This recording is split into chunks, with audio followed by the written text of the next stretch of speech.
మన జాతీయ గీతంలో పంజాబ్, సింధ్, గుజరాత్, మరాఠా అని ఉంటుంది. ఈ సింధ్ గురించే ఈ వీడియోలో చెప్పబోతున్నా. మొన్నటి వరకు బలోచిస్తాన్ ప్రజలు బలోచ్ను స్వతంత్ర దేశంగా ప్రకటించారు. అయితే బలోచిస్తాన్ దేశం ఏర్పడడానికి అడ్డుగా చైనా ఉంది. బలోచిస్తాన్లో చైనా $80 బిలియన్ పెట్టి గోదావరి పోర్ట్ను కట్టింది. సిపాక్ ప్రాజెక్టును కడుతోంది. బలోచిస్తాన్ దేశానికి కొన్ని టర్మ్స్ అండ్ కండిషన్స్ ఉన్నాయి. అయితే సింధ్ను పాకిస్తాన్ నుండి వేరు చేయడానికి ఎటువంటి టర్మ్స్ అండ్ కండిషన్స్ లేవు. సింధ్ అనేది మనకు లో లయింగ్ ఫ్రూట్ లాంటిది. సింధ్లో అసలు ఏం జరుగుతోందో చెప్తా. నిన్నటి నుండి పాకిస్తాన్లో ఉన్న ఇంకొక సింధ్ రాష్ట్రంలో పెద్ద ఎత్తున గొడవలు జరుగుతున్నాయి. పాకిస్తాన్లో పంజాబ్ తప్పితే మిగతా అన్ని రాజ్యాల ప్రజలు స్వతంత్ర దేశాన్ని కోరుకుంటున్నారు. ఈ ఫొటోస్, వీడియోస్ చూడండి. ఈ ప్రొటెస్ట్ ఏ రేంజ్లో జరుగుతున్నాయి అంటే సింధ్ ప్రావిన్స్ యొక్క హోమ్ మినిస్టర్ అయిన హసన్ ఇంటిని కాల్ చేశారు. అబ్ బనేగా సింధ్ దేశ్ అంటున్నారు. పాక్ న్యాయ వ్యవస్థ పనిచేయడం లేదు, మాకు న్యాయం కావాలి అంటున్నారు. షెహబాజ్ షరీఫ్ అడ్రస్ పెట్టు, చంపేస్తాము అని బెదిరిస్తున్నారు. సింధూర్ యుద్ధ సమయంలో నేను ఇంతకుముందు చెప్పా కదా, పాకిస్తాన్ ఆర్మీ తమ సైన్యాన్ని బలూచిస్తాన్, ఖైబర్, సింధ్ రాష్ట్రాల నుండి పంజాబ్ బోర్డర్ ఎల్ఓసి వైపు తరలించింది అని. ఈ యుద్ధం అయిపోయిన తర్వాత, డస్ట్ సెటిల్ అయిన తర్వాత మళ్ళీ పాకిస్తానీ సైనికులు తిరిగి తమ తమ పోస్టులకు, తమ తమ ప్రావిన్స్కు వెళ్తున్నారు. సింధ్ ప్రొటెస్టర్స్ ఈ సైనికులను అడ్డుకుంటున్నారండి. అరే మేము యుద్ధం చేసి వస్తున్నాము, మమ్మల్ని వదిలేయండ్రా అంటే సింధ్ ప్రజలు వదలడం లేదు. ఈ వీడియో చూడండి. ఈ వీడియోలో పాకిస్తాన్ సైనికుడు మేము యుద్ధం చేసి వస్తున్నాము అన్నాడు. దీనికి సింధ్ ఉద్యమకారుడు లేదు, నువ్వు మా శత్రువు, మా రాష్ట్రంలో రావద్దు అని అడ్డుకుంటున్నాడు.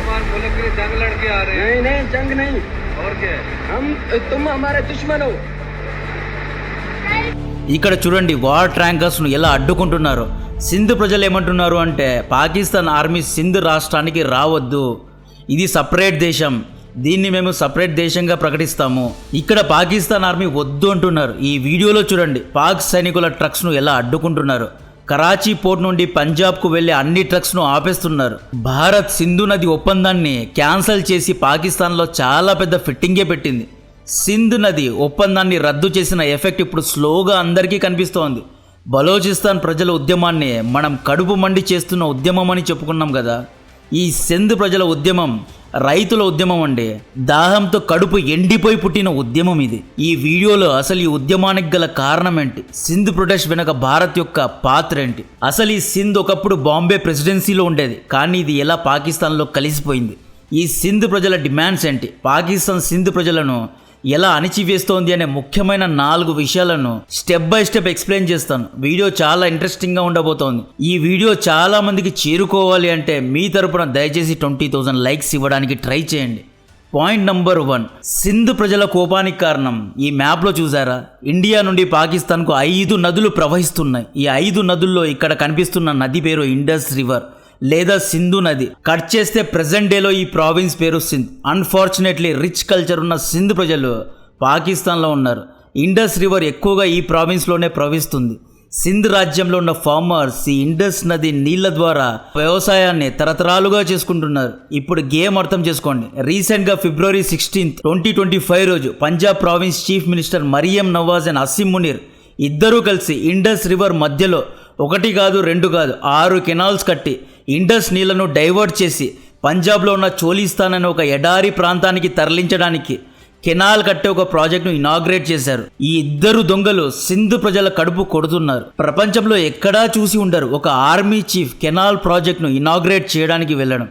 మీరు నా సబ్స్క్రైబర్ కౌంట్తో వెళ్ళొద్దు, నా దగ్గర ఉన్న సోర్సెస్ చాలా స్ట్రాంగ్గా ఉన్నాయి. అసీం మునీర్ అండ్ మరియం నవాజ్ మధ్యలో అక్రమ సంబంధం ఉన్నట్లు సమాచారం. ఈ ఇద్దరు క్లోజ్ డోర్స్లో కలిసిన వివరాలు కూడా ఉన్నాయి. ఈ విషయం షెహబాజ్ షరీఫ్కు కూడా తెలుసు. ఈ మరియం నవాజ్ ఎవరనుకున్నారు, షెహబాజ్ షరీఫ్ అన్న, నవాజ్ షరీఫ్ కూతురు. షెహబాజ్ షరీఫ్ యాక్చువల్లీ తన అల్లుడిని ఫీల్డ్ మార్షల్గా ప్రమోట్ చేశాడు. యుద్ధాన్ని ఓడిపోయిన అల్లుడిని ప్రమోట్ చేశాడు అనమాట. ప్రస్తుతం పాకిస్తాన్లో కలిసి ఉందాం రా అనే ఫ్యామిలీ షో జరుగుతోంది. మామ పిఎం, అల్లుడు ఆర్మీ చీఫ్, కూతురు సీఎం ఆఫ్ పంజాబ్. ఎదవలు పాక్ ప్రజలన్నమాట. ఈ ఇద్దరూ కలిసి చోలిస్తాన్ గ్రీన్ ప్రాజెక్ట్ను ఫిబ్రవరిలో ఇనాగ్రేట్ చేశారు. ఈ చోలిస్తాన్ అనేది లిటరలీ ఎడారి, చుక్క నీళ్లు లేని ఏరియా ఇది. ఈ ఎడారిలో చాలా భూమి మరియం నవాజ్ అండ్ అసీం మునీర్ కొనుక్కున్నారు. ఇప్పుడు వీళ్ళు ఈ ఎడారిలో వ్యవసాయం చేసి డబ్బు సంపాదించాలి అని చూస్తున్నారు. ఈ ఇద్దరు ముదురు జంటల కారణంగా సింధ్ ప్రజలకు నీళ్లు లేని పరిస్థితి. ఇక్కడ 6 కెనాల్స్ కడితే ఇక్కడే నీళ్ళన్నీ డైవర్ట్ అవుతాయి. సో ఈ కెనాల్స్ కట్టద్దు అని సింధ్ ప్రజలు మార్చి నుండి ప్రొటెస్ట్ చేస్తున్నారు. సింధ్లో ఉన్న లాయర్, సోషల్ వర్కర్స్ కూడా దీన్ని అపోజ్ చేస్తున్నారు. పాయింట్ నెంబర్ 2, సింధ్ ప్రొటెస్ట్లో భారత్ ఆడిన గేమ్ ఏంటి? మనం ఎప్పుడైతే ఇండస్ వాటర్ ట్రీటీను రద్దు చేశామో అప్పటి నుండి సింధ్ ప్రజల ప్రొటెస్ట్ ఇంకా వైలెంట్ అయింది. ఈ సింధ్ నదిని ఇండియా బ్లాక్ చేసిన తర్వాత సింధ్ ఫార్మర్స్ కు నీళ్లు రావడం పూర్తిగా ఆగిపోయాయి. అసలే నీళ్లు లేవు, మళ్ళీ వీళ్ళు కెనాల్స్ కడితే మేమెక్కడికి పోవాలి అని చెప్పి సింధ్ ఫార్మర్స్ ప్రొటెస్ట్ చేస్తున్నారు. ఇక్కడ పాకిస్తాన్ ప్రభుత్వానికి పంజాబ్ రాష్ట్రం తప్పితే వేరే ఏ రాష్ట్రాల ప్రజలు బ్రతికినా సచ్చినా పర్వాలేదు. సింధూర్ యుద్ధంలో ఈ ఎదవలు సంబరాలు చేసుకోవడానికి one of the reason Punjab province ను కాపాడుకున్నారు అని. యాక్చువల్లీ మీరు చూసుకోండి, షెహబాజ్ షరీఫ్ ఒకప్పుడు పంజాబ్ కు సీఎం గా ఉండేవాడు, నవాజ్ షరీఫ్ పంజాబ్ కు సీఎం గా ఉండేవాడు. పంజాబ్ కు సీఎం గా ఉన్నవారే పాకిస్తాన్ కు పిఎం అవుతారు. ఇవన్నీ కాదు, పాకిస్తాన్ లో టోటల్ గా 336 నేషనల్ అసెంబ్లీ సీట్స్ ఉంటే ఇందులో 141 పంజాబ్లో, 75 సింధ్లో, 55 ఖైబర్ పఖ్తూన్ఖ్వాలో, 20 మాత్రమే బలోచిస్తాన్లో ఉంటాయి. సో మెజారిటీ పంజాబ్లో ఉంది కాబట్టి పంజాబ్లో గెలిచిన పార్టీనే కేంద్ర ప్రభుత్వాన్ని స్థాపిస్తుంది అన్నమాట. పాకిస్తాన్లో 44% భూమి బలోచిస్తాన్లో ఉంటే బలోచ్ యొక్క నేషనల్ అసెంబ్లీ సీట్స్ కేవలం 20 మాత్రమే. పంజాబ్లో 141 సీట్స్ ఉన్నాయి కాబట్టే ఎక్కువగా ఈ పంజాబీ, లాహోరీ ముల్లాలే పాకిస్తాన్కు ప్రైమ్ మినిస్టర్ అవుతారు. సింధూర్ ఆపరేషన్లో హైలైట్ ఏంటి అంటే ఈసారి మనం పంజాబ్ ప్రావిన్స్ హార్ట్లో ఉన్న నూర్ ఖాన్ ఎయిర్ బేస్ పైన, బహౌల్పూర్ ముర్దికియాలో ఉన్న, పంజాబ్ ప్రావిన్స్లో ఉన్న మసూద్ అజర్, హఫీజ్ సయీద్ హెడ్ క్వార్టర్స్ను కొట్టాం. ఎక్కడో బలోచ్ సింధ్ ప్రజల్లో ఒక ధైర్యాన్ని తీసుకొచ్చాం. ఇండియన్ ఆర్మీ పంజాబ్ పైన కూడా దాడి చేయగలదు. ఇండియన్ ఆర్మీ పీఓకే పైన ఒక్కటే కాదు, హార్ట్ ఆఫ్ ల్యాండ్ పంజాబ్లో కూడా దాడి చేయగలదు అనే పవర్ఫుల్ మెసేజ్ ఇవ్వగలిగాం.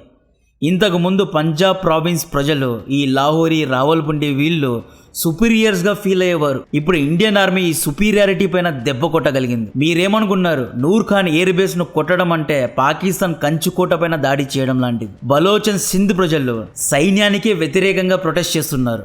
పాయింట్ నెంబర్ 3, ఈ సింధ్ భారతదేశానికి చెందినదా అంటే ఎస్. ఒకప్పుడు సింధ్ అనేది బాంబే ప్రెసిడెన్సీలో ఉండేది. బాంబే ప్రెసిడెన్సీలో గుజరాత్, సింధ్, మహారాష్ట్రలోని కొంత భాగం, కొంకణి ఏరియాస్ అన్నీ ఉండేవి. అప్పట్లో బాంబే ప్రెసిడెంట్కు బాంబే క్యాపిటల్గా ఉండేది. ఇయర్ 1910 యొక్క మ్యాప్ ఇది. సింధులో అప్పట్లోనే 26% హిందువులు ఉండేవారు. అయితే ఈ కూడా జిన్నా ఏం చేశాడు, సింధులో ఎక్కువగా మెజారిటీ ముస్లిమ్సే ఉన్నారు అని చెప్పి సింధ్ను బాంబే ప్రెసిడెన్సీ నుండి సపరేట్ చేయాలి అని డిమాండ్ చేశాడు.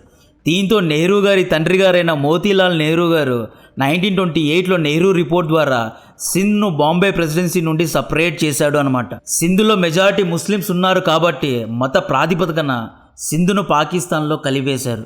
అందుకే జాతీయ గీతంలో సింధ్ అనే పేరు ఉంటుంది. యాక్చువల్లీ మనం సింధును కూడా 2 భాగాలు చేసి ఇండియాలో కలుపుకోవాల్సి ఉండేది. కరాచీ పోర్ట్ను మన సైడ్లో కలుపుకోవాల్సి ఉండేది. యాక్చువల్లీ యాజ్ పర్ రూల్ సింధులోని హాఫ్ పార్ట్ మనకే దక్కాలి, కానీ సింధ్ మొత్తాన్ని పాకిస్తాన్కు ఇచ్చేశారు. కాబట్టి మనకు సింధ్ కల్చర్ గురించి ఎక్కువగా తెలియదు. స్లోగా సింధ్లో ఉన్న హిందువుల సంఖ్య తగ్గిపోయింది. 1947లో 26% ఉన్న హిందువులు ఇప్పుడు 8%కు తగ్గిపోయారు అన్నమాట. పాయింట్ నెంబర్ 4, సింధ్ ప్రజల యొక్క డిమాండ్ ఏంటి? సింధ్ ప్రజలు సపరేట్ దేశాన్ని కోరుకుంటున్నారు. చాలా సింపుల్ డిమాండ్. అబ్ బనేగా సింధ్ దేశ్ అంటున్నారు. మా కల్చర్, మా భాష వేరు, మా సంస్కృతి సాంప్రదాయాలు వేరు, పంజాబీ ముస్లిమ్స్ కంటే మేము వేరు అంటున్నారు. సహజ వనరులపైన సింధ్ ప్రజలకు హక్కు ఉండాలి, అన్నీ పంజాబ్ ప్రజలకే ఇవ్వడం కరెక్ట్ కాదు అంటున్నారు. కరాచీ పోర్టు ద్వారా వచ్చే లాభాన్ని సమానంగా అందరికీ పంచాలి, అన్ని డబ్బులు పంజాబీ ప్రజలకే ఇవ్వడం కరెక్ట్ కాదు అంటున్నారు. సింధులో సరైన రోడ్స్, హాస్పిటల్స్ లేవు, దీన్ని ఇంప్రూవ్ చేయాలి, హెల్త్ కేర్ సిస్టమ్ని ఇంప్రూవ్ చేయాలి అని డిమాండ్ చేస్తున్నారు. 1000 ఏళ్ల నుండి ఉన్న సింధ్ భాషకు గుర్తింపు లేదు. యాక్చువల్లీ సింధ్ అనేది చాలా బ్యూటిఫుల్ లాంగ్వేజ్, కానీ ఈ లాంగ్వేజ్ను పంజాబీలో అణిచివేశారు. పాకిస్తాన్ మొత్తాన్ని పంజాబ్ లాగా మార్చేశారు. India centre of gravity, important, boys played well అనే అర్ధజ్ఞానం ఉన్న ఈ పంజాబీలు పాకిస్తాన్ మొత్తాన్ని మింగేసి సింధ్, బలోచ్, ఖైబర్, పాస్టూన్ ఇలా మిగతా కల్చర్స్ను అణిచివేశారు, తినేశారు. కాబట్టే సింధ్ ప్రజలు కోప్పడుతున్నారు, సపరేట్ దేశాన్ని కోరుకుంటున్నారు. కడుపు ఎండిపోయి పుట్టిన ఉద్యమం అండి ఇది. సో సింధు దేశం ఏర్పడుతుందా లేదా అనేది కమెంట్ చేయండి. నెక్స్ట్ దీని గురించిన మరిన్ని అప్డేట్స్ ఇస్తూనే ఉంటా. కంటెంట్ నచ్చితే వీడియోను లైక్ చేయండి, ఛానల్ను సబ్స్క్రైబ్ చేసి అందరికీ షేర్ చేయండి. జై హింద్.